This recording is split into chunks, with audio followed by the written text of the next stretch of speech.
वो हेलीकॉप्टर भी कुछ इस तरह का होगा, इससे ज्यादा बड़ा नहीं हो सकता, नहीं तो फिर वो उस रोशनदान से सेल में घुस नहीं पाता। इसका मतलब ये काम किसी अंदर वाले का ही, जिसे ये अच्छी तरह से पता था कि रोशनदान की लंबाई और चौड़ाई कितनी है। हो सकता है ये आदमी कोई जेल का कैदी या फिर जेल का ही कोई आदमी, क्योंकि बाहर का कोई आदमी इतनी प्लानिंग से खून नहीं कर सकता। सर, ये मुजरिम भी क्या नए नए तरीके निकालते हैं खून करने के लिए। अगर इतना दिमाग किसी अच्छे काम में लगा दें तो समाज का कितना भला हो सकता है। हाँ, ये बात तो है श्रेया, खूनी ने दिमाग तो बहुत लगाया इसमें। रिमोट वाला हेलीकॉप्टर और रिमोट वाली गन। और इस तरह का हेलीकॉप्टर बाजार में तो मिलता नहीं होगा। खूनी ने जरूर किसी खास दुकान या कारीगर से बनवाया होगा। या शहर में जितनी भी इस तरह की दुकानें हैं जहाँ पे कस्टम मेड चीजें बनती हैं, वहाँ पता करते हैं। अच्छा, वैसा हेलीकॉप्टर चाहिए था आपको? हाँ, क्यों? मुझे लगा ऐसे हेलीकॉप्टर से तो जवान लोग खेलते हैं। क्या मतलब है तुम्हारा? मैं बुड्ढा दिखता हूँ तुमको? मेरा वो मतलब नहीं था सर।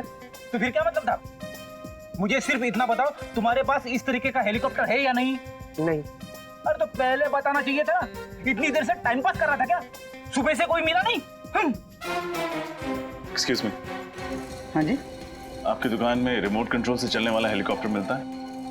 नहीं, ऐसा हेलीकॉप्टर तो हमारे दुकान में नहीं मिलता है। अगर ऐसा हेलीकॉप्टर आपकी दुकान में नहीं मिलता है तो आपको पता तो होगा ये कहाँ मिलता है। एक काम कीजिए सर, आगे चले जाइए और पूछ लीजिए, उनको शायद पता होगा कहाँ मिलता है। आपको नहीं पता? नहीं। तो ऐसा बोलो ना।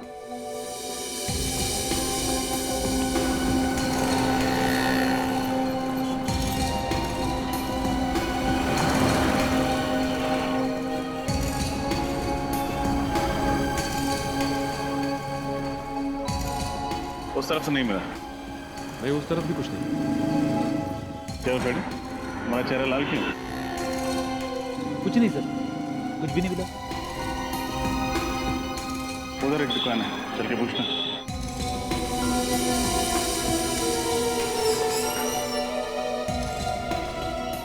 चाहिए सर, क्या चाहिए आपको? आपकी दुकान में रिमोट वाला हेलीकॉप्टर मिलता है? हाँ जी, मिलते हैं सर। दिखाइए जरा। फिलहाल तो सब बिक चुके हैं, अगर आप कहें तो आपके लिए ऑर्डर से मंगवा देता हूँ। जी नहीं, उसकी जरूरत नहीं। आप हमें सिर्फ ये बताइए कि उस हेलीकॉप्टर पे गन और कैमरा क्यों फिट किया आपने? गन, कैमरा, ये क्या कह रहे हैं आप लोग? बिल्कुल ठीक कह रहे हैं हम। हमें अच्छी तरह से मालूम है कि उस तरह के हेलीकॉप्टर सिर्फ आपकी दुकान पे मिलते हैं, इसलिए आप ये बताइए कि उस हेलीकॉप्टर पे आपने गन और कैमरा क्यों फिट किया? ये आप लोग बेवजह मुझे बदनाम कर रहे हैं। अच्छा, तो आप लोग ऐसे नहीं माने, मैं अभी पुलिस को फोन करता हूँ। लीजिए, आपने मदद मांगने के लिए फोन उठाया था और सीआईडी हाजिर। सीआईडी? जी हाँ, सीआईडी। अब बताइए, किसके कहने पर आपने एक खास हेलीकॉप्टर बनवाया था? किसी के नहीं सर। किसी के नहीं? दो खून हुए हैं आपके इस कातिल खिलौने से, और वो भी जेल में। दो खून, वो भी जेल में? ये बताइए कि किसके लिए किया है ये सब आप, बोलो। मैं सच कह रहा हूँ सर, मैं इस बारे में कुछ नहीं जानता। आप नहीं जानते तो शायद कोई और जानता होगा। आपके अलावा और कौन है इस दुकान में? इस दुकान में तो मेरे अलावा बस मेरा आदमी राजेश। हाँ राजेश, बुलाओ उसे। वो तो अभी बाहर गया है, बस आता ही होगा। ये लीजिए राजेश, ये लोग सीआईडी से हैं। सीआईडी? रुक।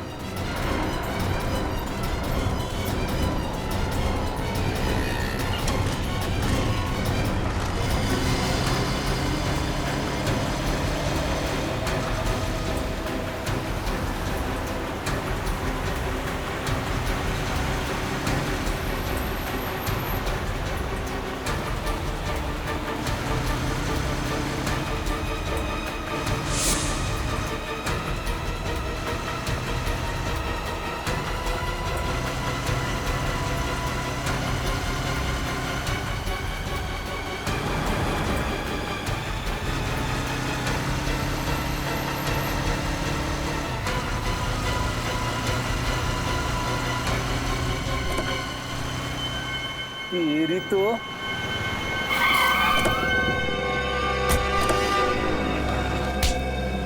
कहाँ भाग रहे थे? अगर हेलीकॉप्टर में भागते तो शायद बच भी जाते, लेकिन अफसोस।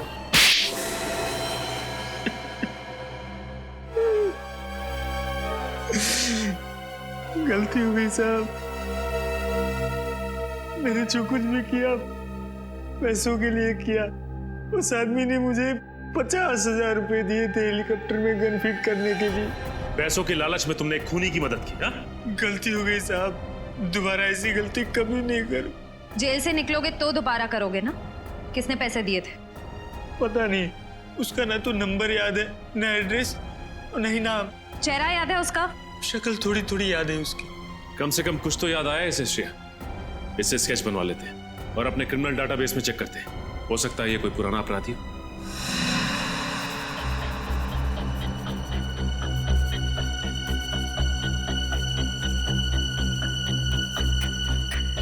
आंख सर थोड़ी सी छोटी और थोड़ी सी लंबी।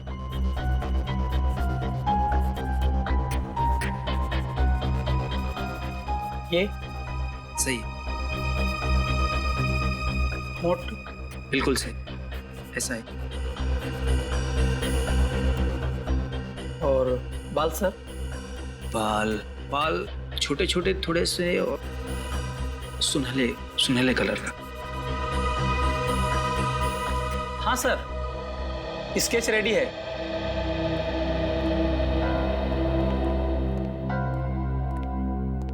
ये वही आदमी है? यस मैम, वही है। श्रेया, काम कर, अपने क्रिमिनल डाटाबेस में देखो। हो सकता है पुराना क्रिमिनल हुई। सर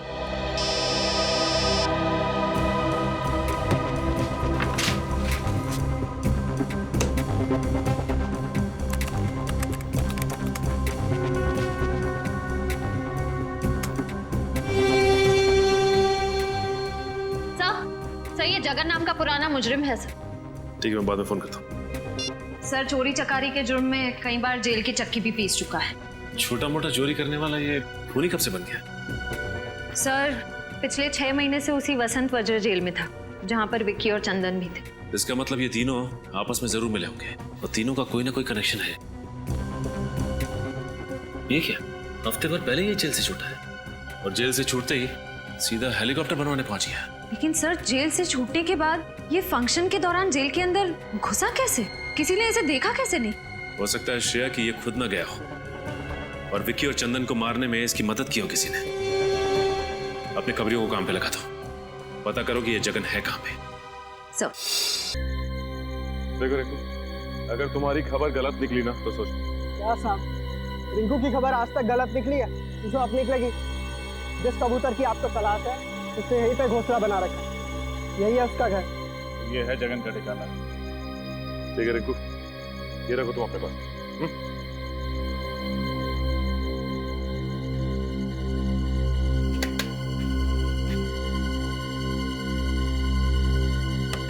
कौन है? दूध वाला। इस वक्त?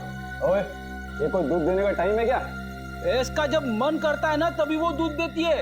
सुबह दूध नहीं दिया तो इसमें मैं क्या कर सकता हूँ?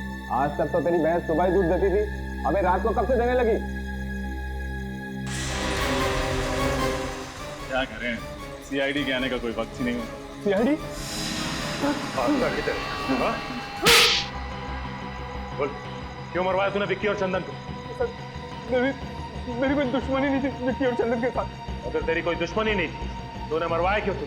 पैसों के लिए। किसने दिए थे पैसे? बताओ, किसने दिए थे पैसे तुम्हें ये सब काम करवाने के लिए?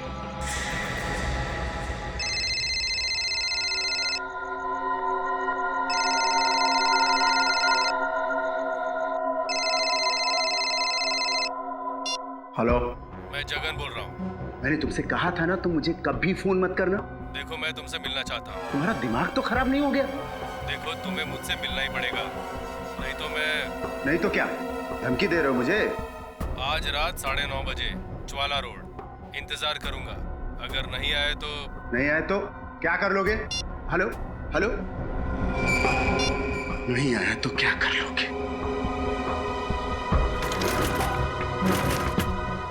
आज तुमसे मिलकर तुम्हारा हिसाब किताब चुकता करना ही पड़ेगा।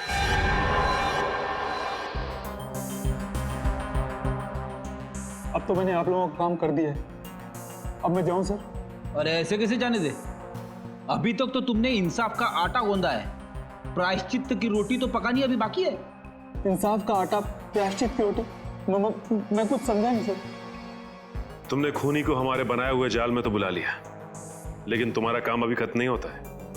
उसे गिरफ्तार करने के लिए तुम्हें हमारे साथ चलना होगा। नहीं सर, मैंने उसे धमकी देकर उसे बहुत गुस्सा दिला दिया।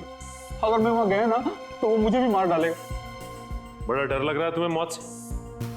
उस वक्त एक बार भी नहीं सोचा जब जेल में 2 कैदियों को मौत के घाट उतारने की प्लानिंग चल रही थी? सर, मैंने जो कुछ भी किया उसके लिए मैं बहुत शर्मिंदा हूं। मैं आप लोगों से वादा करता हूं सर कि आज के बाद मैं कोई भी गुनाह नहीं करूंगा। कैसे करें तुम्हारे वादे पे यकीन? एक जुर्म की सजा काट के आया हो और दूसरा गुनाह कर बैठे। सर, मेरे लिए नहीं तो कम से कम मेरे बीवी बच्चों के लिए मुझे माफ कर दीजिए। मेरे बिना उनका भविष्य अंधकार में हो जाएगा। बड़ी फिक्र है ना तुम्हें अपने परिवार की। जुर्म करते वक्त एक बार भी ख्याल नहीं आया उनका? सर, मुझे एक मौका दे दीजिए अच्छा इंसान बनने के। मैं आप लोगों को कभी शिकायत का मौका नहीं दूंगा और आप लोग जैसा कहेंगे मैं वैसा करने को तैयार हूं सर। ठीक है, जिसका भी हाथ है इन सब के पीछे वो जल्द से जल्द हमारी गिरफ्त में होगा।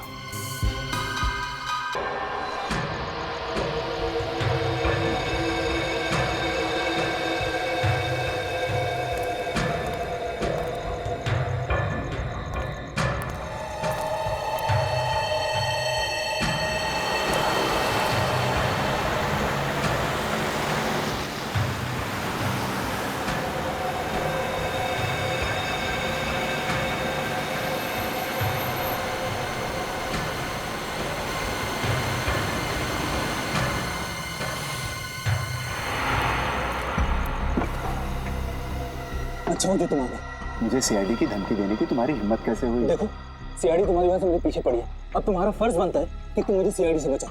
अच्छा, मैंने जो तुमसे काम करवाया उसकी कीमत मैं दे चुका हूँ और तुम्हें सीआईडी से बचाने का मैंने ठेका नहीं ले रखा। देखो, मुझे फांसी पे नहीं चढ़ना। तुम्हें सीआईडी से बताना ही होगा कि असली गुनहगार तुम हो, समझे ना? अच्छा, मुझे लगता है तू ऐसे नहीं मानेगा। रुक, तेरा तो एक ही इलाज है। नहीं। इतना बड़ा धोखा। सीआईडी के सामने गोलीबारी अच्छी बात नहीं है।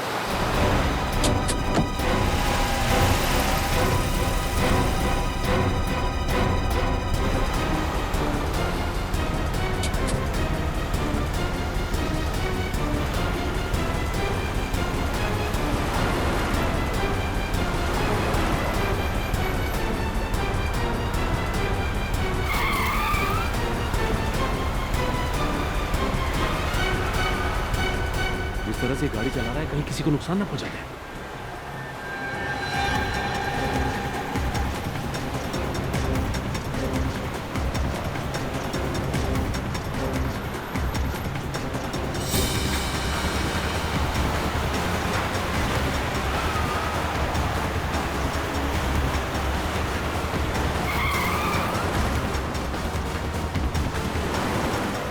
टायर पे गोली मारो।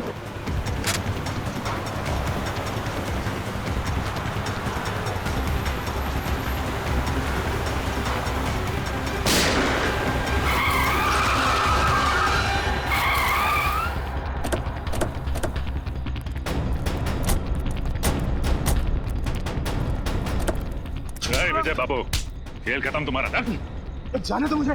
चल, जाने दे। जाने दे। शर्म आनी चाहिए तुम्हें। कानून की सेवा करते और 2 कैदियों का खून का डाला।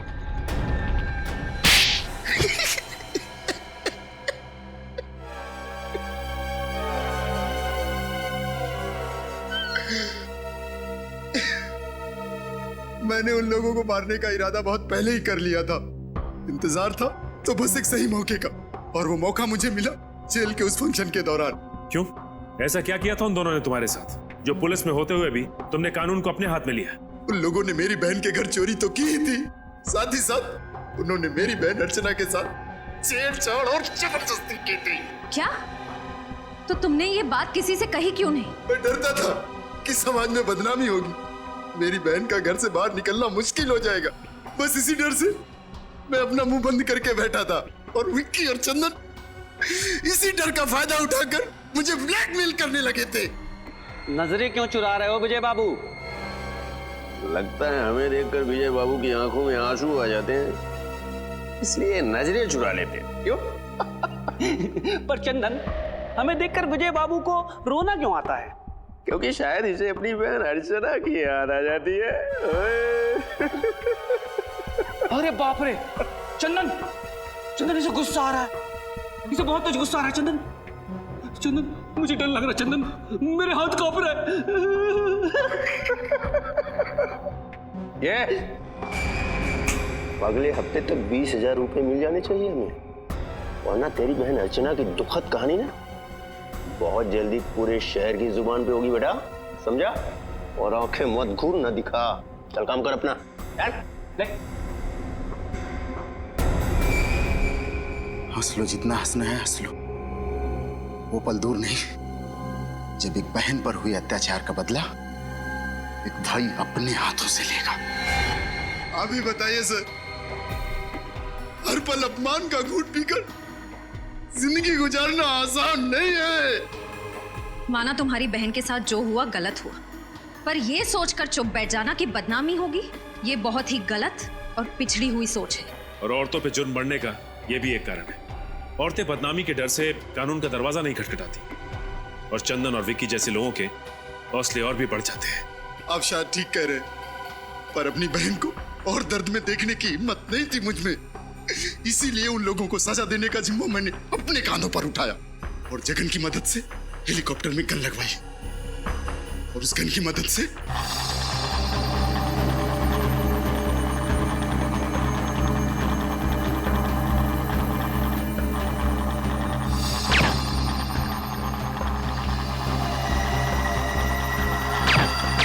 माना कि तुमने जो किया अपनी बहन का बदला लेने के लिए किया, पर अगर बदले की आड़ में हर इंसान जुर्म करने लगे तो समाज में जंगल राज फैलने में देर नहीं लगेगी। मैंने जिन लोगों को मारा वो कोई अच्छे लोग नहीं थे। ये सही है कि वो लोग अच्छे नहीं थे, लेकिन गुनाह तो फिर भी गुनाह होता है, और तुम्हें क्या सजा देनी है यह अब अदालत तय करेगी। चलो सब लोग बैठ जाओ, चलो बैठो बैठो।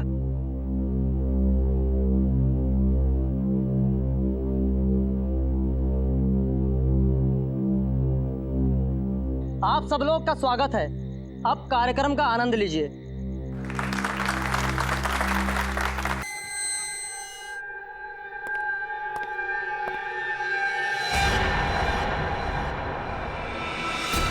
ये क्या बोली? तुम तो मर गए, ये कैसा हुआ?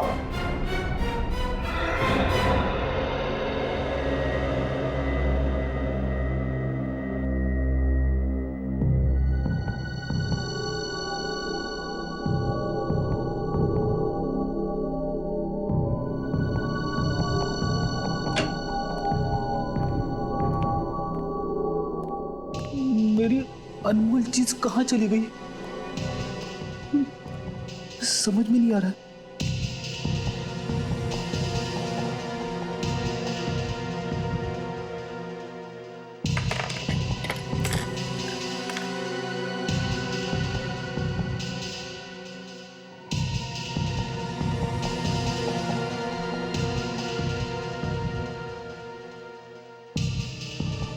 एसीपी साहब का डेस्क चेक करूं क्या? अरे नहीं, अगर उन्हें पता चल गया तो वो मुझ पे बहुत गुस्सा हो जाएंगे।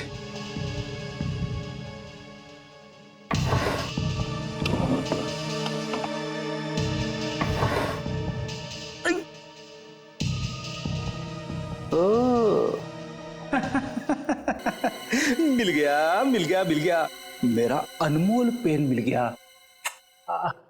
अब मुझे कवि बनने से कोई नहीं रोक सकता।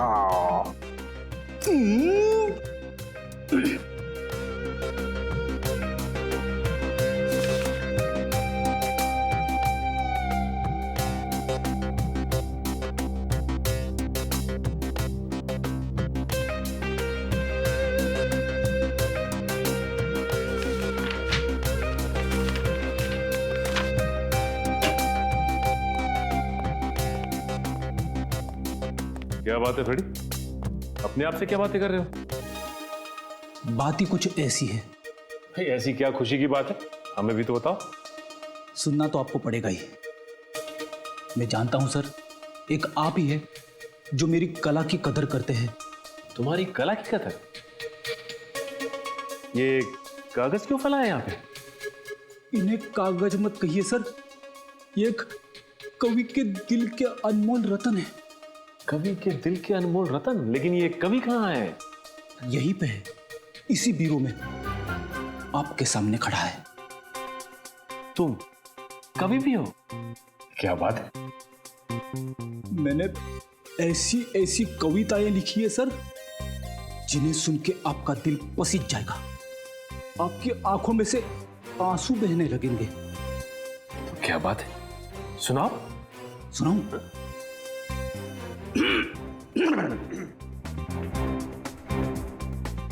हर शाम अपने आंगन में बैठ के जब मैं डूबते सूरज को देखता हूं, हर शाम अपने आंगन में बैठ के जब मैं डूबते सूरज को देखता हूं, तो मेरे दिल में यह ख्याल आता है कि सूरज के साथ साथ पंकज क्यों न चला गया। पंकज? तो तुमने पंकज पे कविता लिख डाली? बहुत याद आ रही है पंकज की? हाँ सर, पंकज की बहुत याद आ रही है। वैसे मैंने एक और कविता लिखी है। एक और? अभिजीत सर और तारिका के ऊपर। ठीक है, ये भी सुना दो। अभिजीत सर को पसंद है फॉरेंसिक लैब में जाना, अभिजीत सर को पसंद है फॉरेंसिक लैब में जाना। डॉक्टर तारिका से पूछते हैं वो केस का ताना बाना। जुर्म से जब बात बढ़ती है रिश्तों पे, तो डॉक्टर सालुंके का वहीं पे आ जाना। बड़ी बहुत प्यारी कविता थी, मेरा दिल तो पसीज गया। उससे पहले मेरी आंखों में आंसू आ जाए प्लीज, बस। नहीं, मैंने और 2-4 कविताएं लिखी है, वो तुम दीवारों को सुनाओ। नहीं नहीं,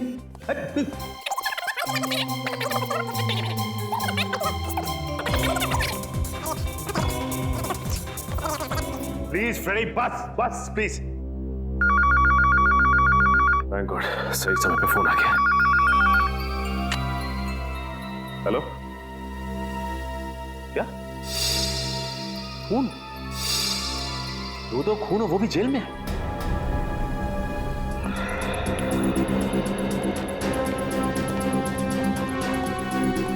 आइए सर, आइए सर।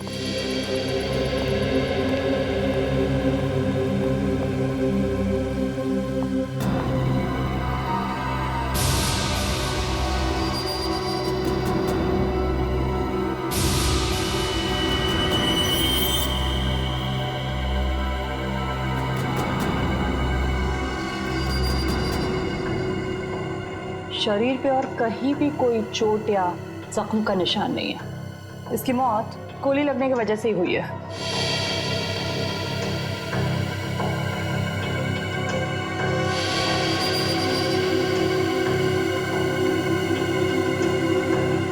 कहीं कोई एग्जिट वुंड भी नहीं है, इसका मतलब गोली शायद शरीर के अंदर ही। सर, यहां पे तो गन नहीं है। इससे एक बात तो तय है, इन दोनों ने एक दूसरे को नहीं मारा, ना इन्होंने आत्महत्या की, नहीं तो गन्स यहीं कहीं होती। जरूर किसी तीसरे आदमी ने इनका खून किया। जेल में खून? ऐसा कैसे हो सकता है? इन दोनों के साथ तो कोई तीसरा कैदी भी नहीं था। यही तो मैं सोच रहा हूँ जेलर साहब, जेल के स्पेशल सेल में कैद 2 कैदी वो मारे जाते हैं, कैसे? किसी ने गोलियां चलने की आवाज भी नहीं सुनी? नहीं सर, फंक्शन में गाना इतना तेज बज रहा था कि ठीक से कुछ भी सुनाई नहीं दे रहा था। गाना जितना भी तेज बज रहा हो, गोली की आवाज को नहीं दबा सकता। सर, शायद गन पर साइलेंसर लगा होगा। मतलब तुम ये तो मान रहे तुम्हारी मौजूदगी में कोई जेल के अंदर गन लेकर आया, वो भी साइलेंसर वाली गन, और इन दोनों को मार दिया? नहीं सर, अंदर तो कोई भी नहीं आया, हम दोनों तो यही पहरा दे रहे थे, है ना? हाँ सर। गोली की आवाज नहीं सुनी, किसी को अंदर आते नहीं देखा, कैसे हो सकता है? कहीं तुम दोनों भी बाहर फंक्शन में गाना सुनने तो नहीं चले गए थे? नहीं नहीं सर, हम दोनों तो यही थे, आप जेलर साहब से पूछ लीजिए। ये ठीक कह रहे हैं, ये दोनों यही ड्यूटी कर रहे थे। सर, मैं इन दोनों को फोरेंसिक लैब ले जाती हूँ। विकी और चंदन की लाश की पोजीशन को देख के लगता है कि जिस वक्त गोली चली वो दोनों जमीन पर लेटे हुए थे। शायद दोनों सो रहे होंगे जब इन्हें गोली मारी गई। लग तो ऐसा ही रहा है, लेकिन देखना ये गोली चली कहाँ से। पर एक बात तो तय है कि इन्होंने आत्महत्या नहीं की, एक दूसरे पर गोली नहीं चलाई, गोली चलाई किसी तीसरे आदमी ने। और जिस वक्त गोली चली, इस सेल में इन दोनों के अलावा और कोई भी मौजूद नहीं था। सेल का दरवाजा भी बाहर से बंद था। तो गोली सेल के अंदर से तो चली नहीं, गोली सेल के बाहर से चली, शायद यहां से। एक काम करो, लाश की पोजीशन पर लेट जाओ। आप मुझे कह रहे? हाँ, यहाँ कोई और तो है नहीं। ठीक है सर, अगर आप कह रहे तो मैं सो जाता हूँ।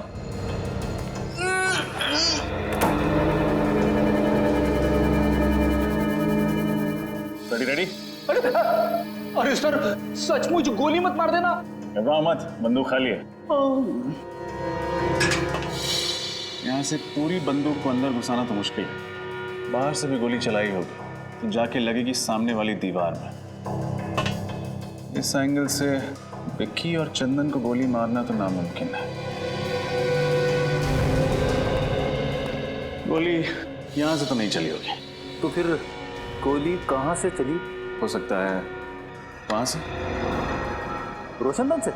मगर रोशनदान तो काफी ऊंचा है और उस पर नेट लगी हुई है। सो तो है फ्रेडी। एक काम करते हैं, मैं बाहर जाके रोशनदान को चेक करता हूँ, तुम जाके जेलर साहब से मिलो, उनसे विक्की और चंदन के बारे में पूछताछ करो। उठ जाऊं? जेलर साहब बाहर हैं, उठना तो पड़ेगा ही।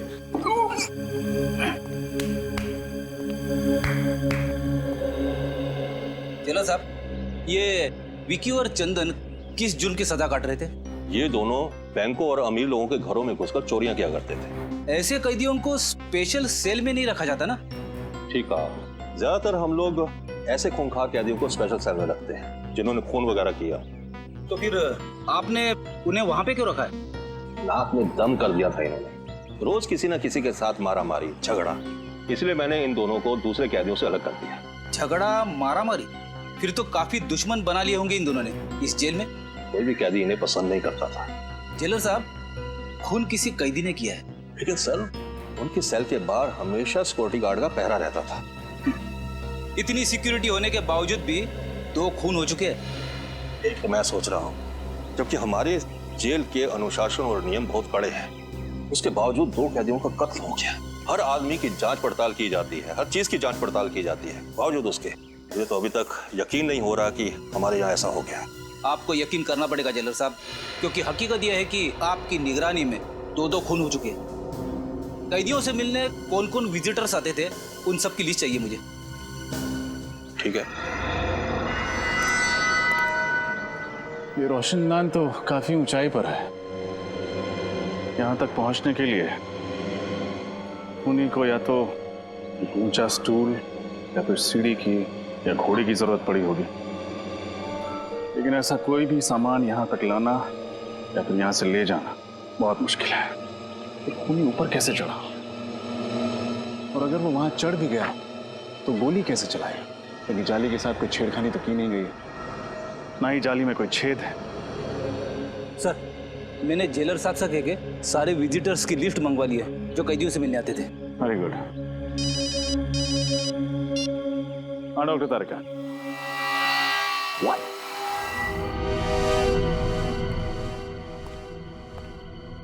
क्या तारिका जी, आपने तो मेरा दिमाग ही घुमा दिया।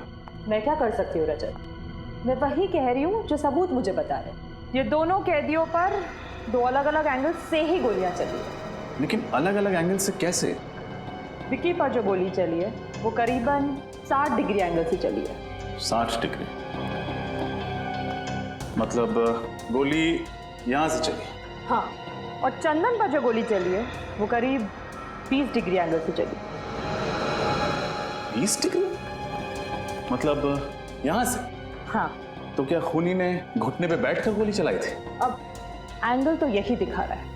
हाँ, मेरा दिमाग और भी चकरा है। आपका कहना है कि गोली सेल के अंदर से चली, लेकिन यहाँ किसी भी तीसरे आदमी के होने की कोई संभावना है? हमने पूरा सेल चेक किया, यहाँ कोई भी खुफिया रास्ता नहीं, सिर्फ एक रास्ता है लोगों के अंदर आने का, और वो है ये दरवाजा। सर, ये किसी अंदर वाले का काम तो नहीं है? हो सकता है। ये लीजिए सर, जो जो इन कैदियों से मिलने आता था उन सारों नामों की लिस्ट। Thank you.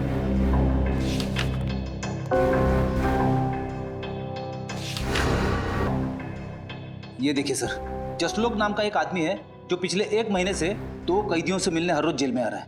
दोनों कैदियों के नाम? मुन्ना और जकोटा। मुन्ना और जकोटा से मिलते हैं। जल्दी आओ। ये मुन्ना है और ये जकोता। स्पेशल सेल की 7 वाली जेल में रखा गया है इनको। मुन्ना और जकोता किस जुर्म की सजा काट रहे हैं तुम? लुटेरे हैं तुम। सुनसान हाईवे पर मुसाफिरों को रोककर उनके पैसे गहने वगैरह छीन लेते हैं। पर कभी किसी मुसाफिर का नुकसान नहीं किया साहब। मुसाफिरों को नुकसान नहीं पहुंचा, लेकिन जेल के अंदर 2-2 खून कर दिए। 2-2 खून? साहब ये क्या कह रहे हैं आप? किसी का खून करने के बारे में हम कभी सोच भी नहीं सकते। बनो मत। विक्की और चंदन के साथ तुम दोनों का 36 का आंकड़ा था ना? 36 का नहीं, 37 का कहिए। कोई दिन ऐसा नहीं गया जब इन दोनों की उन दोनों के साथ तू मैं ना हुई हो। कई बार तो हाथापाई की नौबत आई है। साहब, विक्की और चंदन को तो आपने अलग सेल में बंद कर दिया था, फिर हम उन्हें कैसे मार सकते हैं साहब? मार सकते हैं, जरूर मार सकते हैं, अपने उस साथी की मदद से जो पिछले 1 महीने से हर रोज तुम दोनों से यहाँ मिलने आता। साथी? आप लोग किस साथी की बात कर रहे हैं साहब? जसलोक की बात कर रहे हैं। जसलोक? वो तो वो क्या? जसलोक का नाम सुनते ही तुम दोनों के पसीने के छूटने लगे। आप लोग गलत समझ रहे हैं साहब। हमारा और जसलोक का ऐसा कोई इरादा नहीं था साहब। तो फिर क्या इरादा था? सच सच बता दो, वरना जसलोक से तो सच निकलवा ही लेंगे हम। अब हमें सब सच बता देना चाहिए, ना 2-2 कत्ल का इल्जाम हमारे सर पे आ जाएगा। आपस में खुसुर पुसुर करने से कुछ नहीं होगा। जल्दी बोलो क्या बोलना है। साहब, विक्की और चंदन हमारे दुश्मन नहीं, दोस्त थे। झूठ, फिर से झूठ। नहीं साहब, हम सच कह रहे हैं साहब। हम चारों जसलोक की मदद से जेल तोड़ के भागने की साजिश कर रहे थे। जेल तोड़कर भागने की साजिश? हाँ साहब, इसीलिए उस दिन हमने जेल में झगड़े का नाटक किया था, ताकि आप लोगों को हमारे ऊपर शक ना हो। इतना बड़ा धोखा, इतनी बड़ी साजिश। देखो, अगर ये बात गलत निकली ना तो। आप फिक्र मत कीजिए जेलर साहब, जब भी जसलोक हमारे हाथ लगेगा सच तो बाहर आ ही जाएगा। किसी और पर शक है आपको?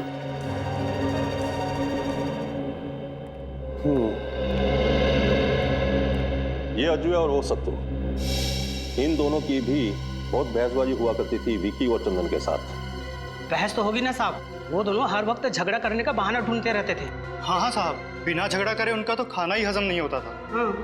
कहीं तुम दोनों का झगड़ा जकोटा और मुन्ना जैसा नकली तो नहीं था? नकली? नहीं नहीं साहब, ये क्या कह रहे हैं आप?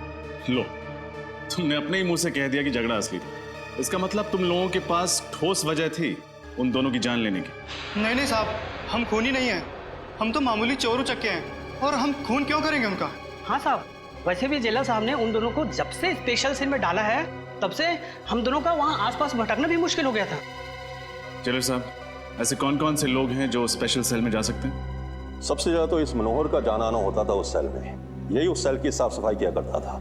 हाँ साहब, मेरी बदकिस्मती थी कि मैं ही उस सेल की साफ सफाई करता था। क्यों? ऐसा क्या हुआ था?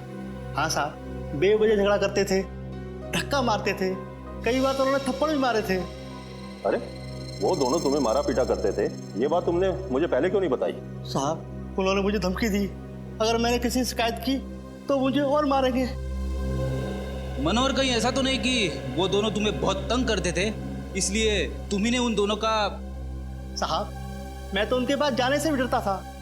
मैं उनकी जान कैसे लूंगा साहब? मच्छर था साहब, उनके सामने में एक मच्छर। जेलर साहब, क्या हो रहा है आपकी जेल में? स्टाफ की पिटाई हो रही, 2-2 कैदियों का खून हो गया। मैं तो खुद हैरान हूं। मुझे तो लगता था कि मेरी जेल में प्रशासन ठीक से चल रहा है, मगर तुम कौन हो? ये धनसुख है, चाय वाला। ये भी उस सेल में जाया करता था सुबह शाम चाय देने के लिए। अरे, क्या हुआ धनसुख?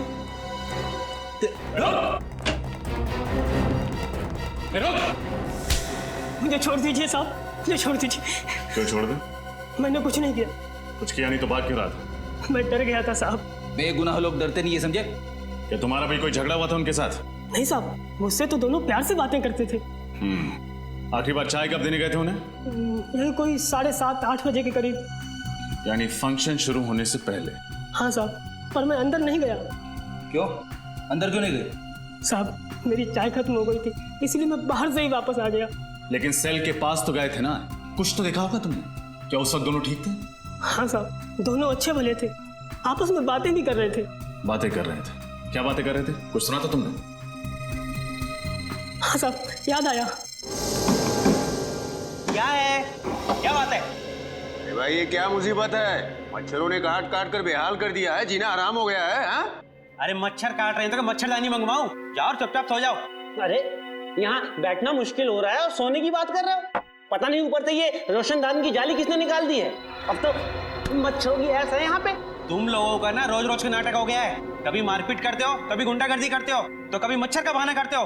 यार चुपचाप सो जाओ। अरे धनसु इधर आ तू और चाय पिला। वहां गया खड़ा इधर आ। चाय खत्म हो गई, अभी लाता हूँ थोड़ी देर में। भाई मेरे लिए चाय खत्म हो गई, जा जल्दी लेके आ। ओह, तो ये बातें हो रही थी। मगर सर, जब हम पहली दफा स्पेशल सेल में आए तब तो रोशनदान के ऊपर नेट लगा हुआ था ना? हाँ फ्रेडी, मैं भी यही सोच रहा हूँ। हुआ कुछ ऐसा होगा कि फंक्शन से पहले ही मौका पाकर खूनी ने रोशनदान से नेट हटा दिया होगा। फिर उसने फंक्शन के शुरू होने का इंतजार किया होगा।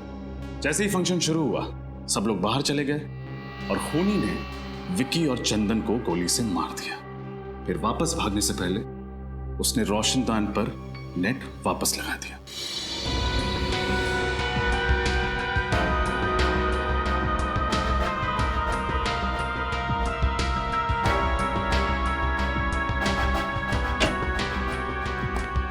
सर, ये रहा जसलोक। बड़ी मुश्किल से हाथ लगा है। 9-2-11 होने के फिराक में था। तो आप हैं मिस्टर जसलोक, जो पिछले 1 महीने से हर रोज मुन्ना, जकोटा, विक्की और चंदन से मिलने के लिए जेल में जाते थे। हाँ? क्या बकवास कर रहे हैं सर? एक तो आपका ऑफिसर मुझे जबरदस्ती उठाकर लेकर आया, ऊपर से आप अनाप शनाप बके जा रहे हैं। अरे जेल में किसी से मिलना गुनाह है क्या? जी नहीं, जेल में किसी से मिलना गुनाह नहीं है, लेकिन जेल से भागने में किसी की मदद करना गुनाह जरूर है। सर, मैंने किसी की मदद नहीं की और ना ही किसी साजिश में मेरा कोई हाथ है। देखो, मुन्ना और जकोटा अपना मुंह खोल चुके हैं। तुम्हारे लिए यही बेहतर है कि तुम हमारा समय बर्बाद ना करो। बोलो सच। सर, मैंने एक बार बोल दिया ना कि मैंने किसी की मदद नहीं की तो नहीं की। बड़ी लगता है ये भाई साहब शराफत से कुछ नहीं बताने वाले। इनके ऊपर उस चीज का इस्तेमाल करना ही पड़ेगा। समझ गया मैं। सर, किस चीज की बात कर रहे हैं? अभी पता चल जाएगा किस चीज की बात कर रहे हैं। सर बताइए ना प्लीज। अरे ये क्या है? ये सच बोलने का इंजेक्शन है। सच बोलने का इंजेक्शन? एक बार अगर ये इंजेक्शन लग जाए ना तो आदमी तोते की तरह सच बोलने लगता है। सर, इसकी जरूरत नहीं। मैं सब बताता हूँ सर। मैं नुस्खा काम में आ गया। तुम क्यों रुक गए? शुरू हो जाओ। हाँ सर, मैंने उन लोगों की मदद करने का वादा किया था, वो सिर्फ इसलिए कि वो मेरे दोस्त थे। और जेल से निकलने के बाद इन चारों का क्या प्लान था? सर, वो मुझे पता नहीं है। मैं तो सिर्फ जेल से निकलवाने में मदद कर रहा था। उसके बदले में वो लोग मुझे 10 लाख रुपए देने वाले थे सर। 10 लाख रुपए? हाँ, गोलियां शायद उस रोशनदान से ही चली हैं। लेकिन एक बात समझ में नहीं आ रही। डॉक्टर तारिका ने कहा था कि एक गोली यहां से 60 डिग्री एंगल से चली और दूसरी गोली यहां से 20 डिग्री एंगल से चली। लेकिन अगर दोनों गोलियां एक ही दिशा से उस रोशनदान से आई तो दोनों कैदियों को अलग अलग एंगल से कैसे लगी? सर, कहीं हम गलत दिशा में तो नहीं जा रहे? नहीं फ्रेडी, दिशा तो सही है। बस देखना यह है कि हवा का रुख किस तरफ है। हवा, दिशा, मैं कुछ समझा नहीं सर। मेरे कहने का मतलब यह है कि इन दोनों कैदियों के खून का उस रोशनदान से कोई ना कोई संबंध जरूर है, लेकिन क्या ये समझ में नहीं आ रहा। कहीं खूनी रोशनदान से तो अंदर नहीं आया? क्या फ्रेडी, रोशनदान का साइज देखा है तुम? इतने छोटे से रोशनदान से एक पूरा इंसान अंदर कैसे आ सकता है? अरे तो क्या सर, गन खुद उड़ के आई अंदर? क्या कहा तुमने? नहीं सर, नहीं, शायद सही कहा तुमने। हाँ, गन उड़ के ही सेल के अंदर आई। गन उड़ के अंदर ही? हो सकता है गन किसी ऐसी चीज के साथ जुड़ी हुई जो उड़ सकती, जैसे कि कोई खिलौना। हाँ सर, वो छोटे छोटे खिलौने होते हैं ना, वो हेलीकॉप्टर्स, एरोप्लेन, जिन्हें रिमोट कंट्रोल से उड़ाया जाता है। एग्जैक्टली। दरअसल हुआ कुछ ऐसा होगा कि खूनी रोशनदान के उस तरफ नीचे खड़ा हो, उसके हाथ में रिमोट कंट्रोल होगा। उसने इस रोशनदान के जरिए हेलीकॉप्टर को अंदर भेजा होगा। हेलीकॉप्टर में एक कैमरा फिट होगा जिसके जरिए खूनी देख सकता था कि हेलीकॉप्टर कहां जा रहा है। इसके अलावा हेलीकॉप्टर में एक मैकेनिज्म होगा जिससे वो दोनों गोलियां चली होंगी, जिससे कि विक्की और चंदन की नींद में ही मौत हो गई। ओह, अब समझ में आया गोलियां 2 अलग अलग एंगल से कैसे चली है।